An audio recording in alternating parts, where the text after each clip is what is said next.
live in a world that relationship is unavoidable. We need each other to survive.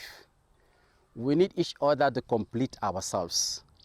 We need each other to maximize our potential, our hidden realities, hidden talents. So there is this fact that union must come about. We cannot avoid coming in contact with somebody and then uniting with somebody or yoking with somebody or going along with somebody in the course of business relations or any other social relations. We have to come in contact with people and then by and large unite. So I want to discuss on the law or principle of union. How should we understand union? How should we go about having union? One, everything works by principle. The whole universe as we have it does not run by some precarious means. It doesn't run by some miracles. It works by logic. So this also affects union. In dealing with someone, what the law of union is the law of complement. Or the principle of union, what makes people to come together is the principle of complement. Remember, the Bible says he made them male and female, but they are human beings. Both of them are human beings. They have something in common, but complementary commonness. They are human beings, but complementary, male and then female. The female is like the opposite of what the male is, but not exact opposite, but complementary opposite.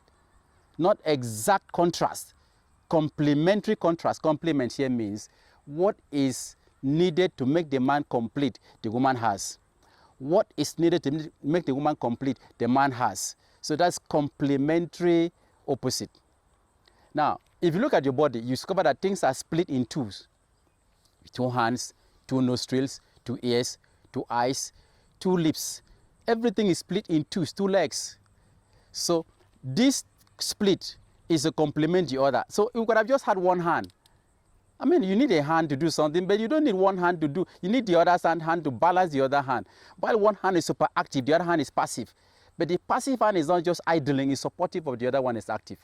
While the other nose is breathing, the other nostril is working. The other one is supportive of the other one. So there's always this passive and this active, this feminine and this masculine, this external and this internal. We have internal side of our system or organs. We have the external side. So that is what we mean by complementary union.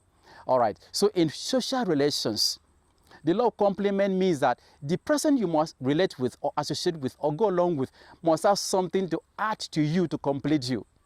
And you must have something to add to the other person to complete the other person.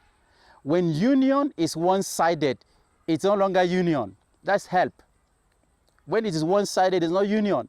Union must have complementary values. Somebody must get something from the other person he or she is connected with to be union. Union should never be something of superior-inferior connection. And if you say if it's maybe working in organization and then it's like a master-servant relationship, there must be some skill you bring on the table as a staff. There must be some skill you bring to make the organization succeed. So it's not just that you're getting salary. So even if it's a master-servant relationship, so for union to be effective and successful and meaningful and factual, there must be a complementary role the other person performs. And so in other words, you must gain benefit from the person you want to unite with. In marriage or friendship, if you go along with somebody that you are just helping, that's not a union. If somebody says, okay, I want to date this lady, and maybe because you are rich, and then the lady wants to date the man because the man is rich, and the man can take care of you and all of that, and you have nothing to bring on the table to either to counsel the man or to maybe support him in any other area, you cannot understand his interest. There's no union there. Though the man said, the man loves me, the man does this for me, there is no union that will last where there is absence of complement. So in other words, we say that complement brings about union. And when we say there is a union, some people can expect more from a union than a union can provide. And so we have to understand the law of complement. The law of complement also means we must be careful to know what the union is meant to fulfill. Because if you force a union beyond its value, it becomes conflictual. A union becomes something that you don't get, you end up in fight and quarrels and unnecessary conflict. When the union is forced to produce value it wasn't meant for, the outcome of that union will be conflict. You have to allow union to run naturally. Union should be allowed to run a natural course. For instance, people quarrel as friends.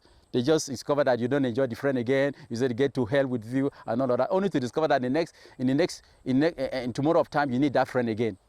It's because you are forcing something from the union beyond its time. You are forcing something from the union beyond what the union was meant to do at that time. You don't force a marriage because you just met a lady on social media or met a man on social media and the next moment is marriage, or because you're having the best of time in that initial phase, because every such relationship has a hype, has a high point and the flattened point and the low point. So how do you prove a union that is for a long-term purpose? Time. It's time. You prove a union that is for a long-term purpose. Time. If you want to force a union now, maybe because you are so excited about it now, oh, this thing is meant for marriage, we must get together, I cannot sleep without you. You discover that you didn't give it time. And tomorrow discover the person that you were dying for, you don't enjoy the person again.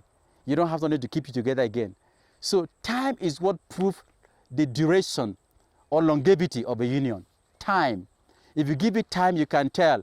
It's not you deciding for it.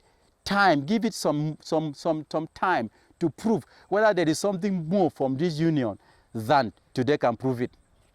If tomorrow discover that there is nothing much from the union, don't get angry and walk away. Just maintain a relationship however distant you can. Don't kill a union because you don't see benefit now in it. Union should be like a plant. It has a lifespan. It will germinate, grow, mature, and die. Union should be allowed to grow like any living thing. It comes up, it grows, it platoons or flattens and then declines. It should not be the people in the union that should kill the union. The way to kill it is to force it to be what it should be, what it should not be. It's to expect more from it than it should meant to give. So when you force union to do what it is not meant to do at a particular time, you are going to force it to die. All right. So if you consider this video useful, we have more of this kind of discussion to give.